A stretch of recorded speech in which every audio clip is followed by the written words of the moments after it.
Que estranho é o fato de pessoas de sensibilidade e sentimentos honestos, que não tirariam vantagem de um homem que nasceu sem braços, ou pernas, ou olhos, não verem problema em maltratar um homem com pouca inteligência. Enfureci-me ao lembrar que não fazia muito tempo que eu, como esse garoto, tinha sido o tolo que fazia o papel de palhaço. Daniel Keyes. O que aconteceria se pessoas com limitações mentais pudessem ser transformadas em pessoas realmente muito inteligentes? Nesse vídeo vamos falar sobre o livro Flores para Algernon, de Daniel Keyes. Seja bem-vindo ao Te Conto, meu nome é Peu e eu estou falando da Terra.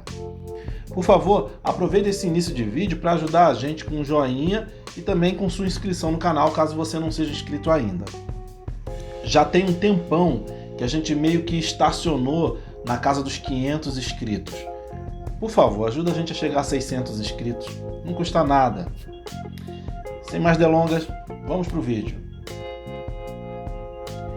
Daniel Keyes, que nasceu em 1927 e morreu no ano de 2014, foi um escritor norte-americano que escreveu, entre outros livros, Flores para Algernon.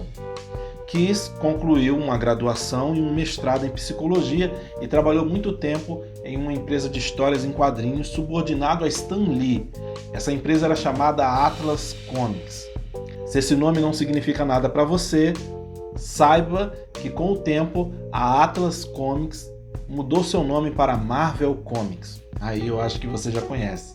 Inclusive, Keyes disse que a ideia base de Flores para Algernon surgiu para se tornar uma história em quadrinhos, mas depois ele decidiu que queria transformar essa história num livro. Essa decisão de transformar Flores para Algernon em um livro resultou nessa história que ganhou um prêmio Hugo, um prêmio Nebula, vendeu mais de 5 milhões de exemplares e recebeu adaptações para a TV e para o cinema. Daniel Keyes foi professor emérito da Universidade de Ohio no curso de escrita criativa. No ano 2000, Keyes recebeu a honra de se tornar autor emérito pela Associação dos Escritores de Ficção Científica e Fantasia da América.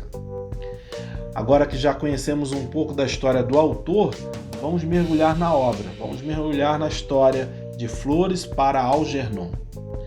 Charlie Gordon é um homem com deficiência mental que conta em seu diário, com palavras semelhantes às palavras de uma criança que está começando a escrever agora. Ele conta as dificuldades que encontra no dia a dia. De repente, alguns cientistas veem a possibilidade de operá-lo para torná-lo uma pessoa normal. Eles também fizeram isso com Algernon, que é um rato de laboratório, e isso funcionou muito bem para ele.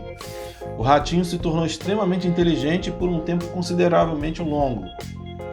Mas, algum tempo depois, esse ratinho começou a experimentar mudanças de comportamento, até começar a esquecer as coisas que havia aprendido e começou a se tornar também bastante violento, começou a regredir mentalmente e infelizmente veio a óbito. Charlie, que se tornou um cientista e observa todos os dias o ratinho tentando reverter esse declínio de Algernon, ele sabe exatamente o que isso significa para ele. Ele precisa correr contra o tempo para salvar a sua própria vida. O personagem principal dessa história é Charlie Gordon. Ele é um cara com deficiência mental que tem cerca de, 30 anos, 30 e poucos anos, e ele quer muito ser mais inteligente. Ele tem uma grande vontade de aprender, de saber mais sobre as coisas. Tem alguns cientistas que querem se tornar famosos, querem ganhar poder, prestígio, dinheiro e decidem incluir Charlie, com a aprovação da sua família, numa experiência que é a experiência do século. Algo que promete revolucionar a humanidade, que é fazer alguém que tem um consciente mental muito baixo, muito abaixo da média, vir a se tornar uma pessoa muito inteligente. O livro é escrito na primeira pessoa e nós somos participantes em primeira mão de tudo o que acontece com o coitado do Charlie Gordon. A gente vê as humilhações que ele é submetido pelas pessoas ao redor dele e ele acredita que essas pessoas são seus amigos. A gente acompanha os maus tratos que a sua mãe fazia com ele, pelo fato de ela não queria aceitar a sua deficiência mental. Enfim, Charlie Gordon sofre pra caramba, só que ele não consegue nem perceber o seu sofrimento. E ele deseja muito se tornar uma pessoa mais inteligente, pois ele quer agradar principalmente a sua mãe. À medida que ele vai ficando mais inteligente, nós vemos uma mudança muito abrupta acontecer com Charlie. Desde como ele escreve até a sua percepção das coisas e, sobretudo, sua percepção das pessoas. No início do livro, ele escreve com muitos erros, de uma forma bastante simples, apresentando as ideias como se fosse uma criança de 5 anos de idade. Só que em pouco tempo nós vamos acompanhando e vamos vendo o desenvolvimento das suas habilidades de escrita. Ele aprende a pontuação, para que serve ponto, vírgula, ponto de exclamação. E nós vamos acompanhando também que até a sua forma de pensar vai se aprofundando, seus pensamentos em relação a tudo ao seu redor vão ficando cada vez mais complexos. A sua inteligência aumenta muito e ele se torna muito mais inteligente do que qualquer um desses cientistas que lideraram essa experiência, esse programa, de aumento de inteligência. Com certeza, Charlie se torna muito mais inteligente do que todos eles. Só que, ao se tornar mais inteligente, ele passa de uma pessoa gentil, boa, inocente, para uma pessoa que às vezes é pedante, convencida, arrogante e às vezes ele é insuportável. Em poucos meses, a sua vida, o seu jeito de ser vão mudar completamente. Ele vai descobrir que todas as pessoas ao seu redor são menos inteligentes do que ele e ele não sabe nem ter uma conversa normal com as pessoas. Antes da cirurgia, todas as pessoas faziam ele de bobo e o humilhavam, e depois da cirurgia ele ficou tão inteligente que todo mundo tem medo dele. Talvez você se pergunte, ser inteligente significou uma vida melhor para o Charlie? A resposta é simples. Não significou uma vida melhor. Algernon é o rato de laboratório que é comparado com Charlie no decorrer do livro. Ele é o primeiro rato a sair vivo da mesma operação que eles realizaram em Charlie. Quando a inteligência de Algernon começou a declinar, então a gente sabe também que as coisas não vão ficar muito boas para o Charlie. Conhecemos toda a vida de Charlie, sua família, suas relações amorosas, como ele realmente é. Sinceramente, muitas coisas acontecem ao longo das poucos mais de 200 páginas do livro. E o livro nos faz rir, chorar, sentir medo, raiva, alegria. Flores para Algernon é uma história diferente, muito emotiva. Ela é explicada de forma original e divertida, com muita crítica, uma crítica clara à sociedade da época e que de certa forma é também muito pertinente para os dias de hoje. É muito interessante o fato de cientistas tratarem o Charlie como uma pessoa somente depois da operação. Então, o personagem se pergunta o tempo todo se antes desse experimento científico ele não era uma pessoa. Será que ele não era ninguém? Ele não existia? Flores para Algernon é um livro belíssimo, é um dos melhores livros de ficção científica que eu já li na vida.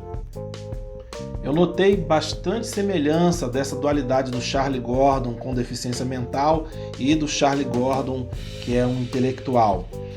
Parece bastante com a dualidade entre Dr. Jekyll e Mr. Hyde, de O Médico e o Monstro. Isso é muito legal. Charlie, você não tem de se preocupar em passar ou não nesses testes.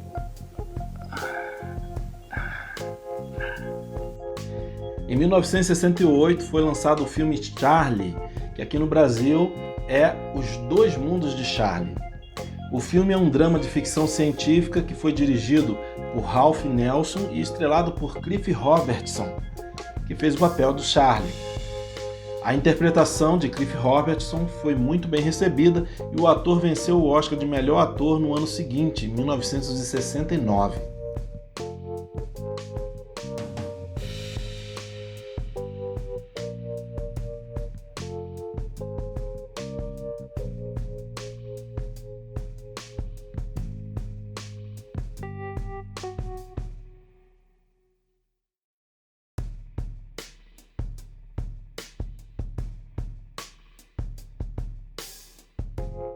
No ano 2000 foi realizada a segunda adaptação para as telas e dessa vez o nome foi Flores para Algernon. Na versão de 2000, Charlie Gordon é interpretado por Matthew Modine e infelizmente o filme não foi um grande sucesso. Inteligência e educação sem doses de afeto humano não valem droga nenhuma. Daniel Keyes. Se você gostou do vídeo, não se esqueça de curtir e se inscrever no canal. Se não gostou, manda pro espaço e vem que eu te conto.